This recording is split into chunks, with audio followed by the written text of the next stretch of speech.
നമശിവായ, നമസ്കാരം. നമ്മൾ ഇപ്പോൾ കാണുന്ന ക്ഷേത്രം പാലക്കാട് ചന്ദ്രനഗരത്ത് ഭോഗസിദ്ധ ക്ഷേത്രം എന്ന് പറയും. ഇപ്പോൾ ഈ ഭോഗരാരാണ് ഉണ്ട്. അപ്പോൾ പഴനി എല്ലാവർക്കും അറിയാം, പഴനി മുരുകൻ എല്ലാവർക്കും അറിയാം, ഭോഗസിദ്ധ ആർക്കെല്ലാം അറിയാം.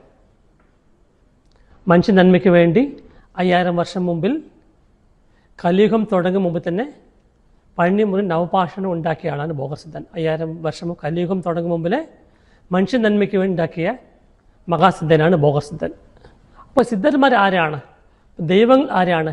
മനുഷ്യന്മാർ 3 കാറ്റഗറി സിദ്ധന്മാർ വന്നിട്ട് 3 കാലം അവർക്കറിയാം, പാസ്റ്റ്, പ്രസൻറ്റ്, ഫ്യൂച്ചർ. അപ്പോൾ മനുഷ്യർക്ക് ദൈവം ആരാണെന്ന് കാണിച്ചത് മഹാന്മാർ സിദ്ധന്മാർ. മനുഷ്യർക്ക് ദൈവം ആരാണെന്ന് കാണിച്ചു കൊടുത്ത മഹാന്മാർ സിദ്ധന്മാർ. അപ്പോൾ പഴനിമല എല്ലാവർക്കും അറിയാം, അവിടുത്തെ മുരുകനെ അറിയാം. ആ പഴനിമല മുരുകൻ ഉണ്ടാക്കിയ ഒരു മഹാനാണ് ഭോഗസിദ്ധർ. സിദ്ധപരമ്പരയിൽ സിദ്ധൻ അഗസ്ത്യർ ആദ്യം, പിന്നെ തിരുമൂലർ, പിന്നെ കാലനാഥൻ, പിന്നെ ഭോഗനാഥൻ. അഷ്ടമാസിദ്ധിൽ അത് മഹാസിദ്ധനാണ്. എന്തൊക്കെ ഇവരൊക്കെ മുരുകനും ഭോഗൻ ചൊവ്വാഗ്രഹനാധിപതികളാണ്.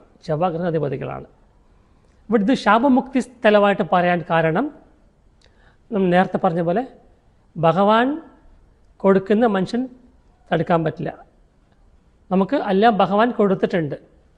എന്താണ് കൊടുത്തത്? നമുക്ക് എപ്പോൾ ഭൂമിയിൽ ജനനമായോ അന്ന് മുതൽ നമ്മുടെ യോഗങ്ങൾ, നമ്മൾ ജാതകം. അപ്പോൾ ജാതകത്തിന് നല്ല സമയം, നല്ല യോഗമുണ്ട്, എനിക്ക് അനുഭവത്തിൽ കിട്ടുന്നില്ല. അപ്പം നമ്മൾ അതിന് പ്രായശ്ചിത്തങ്ങൾ, പരിഹാരങ്ങൾ, പൂജാവിധിയും ചെയ്യുന്നുണ്ട്. എന്നാൽ എനിക്ക് മാറ്റമാകുന്നില്ല.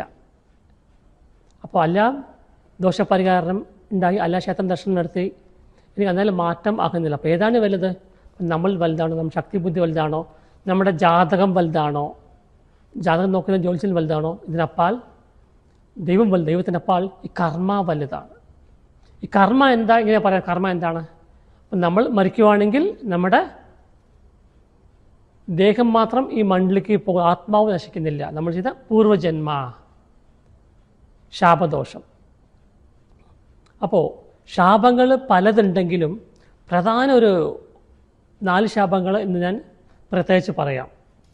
അപ്പോൾ നമ്മൾ ഭൂമിയിൽ നമുക്ക് ജനിക്കാനുള്ള കാരണങ്ങൾ തന്നെ അച്ഛൻ, അമ്മ, അതാണ് മാതാപിത. ഓരോ അച്ഛൻ അമ്മമാർക്കും ഓരോരു സ്വപ്നം ഉണ്ടാവും. ഞാൻ കഷ്ടപ്പെട്ടു, എൻ്റെ മക്കൾ കഷ്ടപ്പെടാൻ പാടില്ല, മക്കൾക്ക് നല്ല വിദ്യാഭ്യാസം കൊടുക്കണം, നല്ല കർമ്മം ഒരുത്ത് കൊടുക്കണം, ഉയർന്ന പദവി വരണം. ഇതെല്ലാം അച്ഛൻ, അമ്മ അവർക്ക് ചെയ്തു തരുന്നുണ്ട്. പക്ഷേ മക്കൾ വലുതായി, അച്ഛനമ്മ നമുക്ക് ഭാരമായി. നമ്മൾ എത്രയോ കുടുംബത്തിൽ കാണാറുണ്ട്. എല്ലാവരും പറയുന്നില്ല, ചില കുടുംബം നമുക്ക് കാണാറുണ്ട്. വയസ്സായി കഴിഞ്ഞാൽ അച്ഛനമ്മ മക്കൾ ഉപേക്ഷിക്കുന്നതും അനാഥാലയങ്ങളും വഴിയിൽ നമ്മൾ കാണാറുണ്ട്. ഒരു അച്ഛൻ, അമ്മ നമ്മൾ ശപിച്ചു കഴിഞ്ഞാൽ അതാണ് പിതൃശാപം എന്ന് പറയുന്നത്. നമുക്ക് ജന്മം കൊടുത്ത ആൾ നമ്മളെ മക്കൾ അച്ഛൻ അമ്മനെ ഉപേക്ഷിക്കുമ്പോൾ അത് ശപിക്കില്ല, അതാണ് പിതൃശാപം.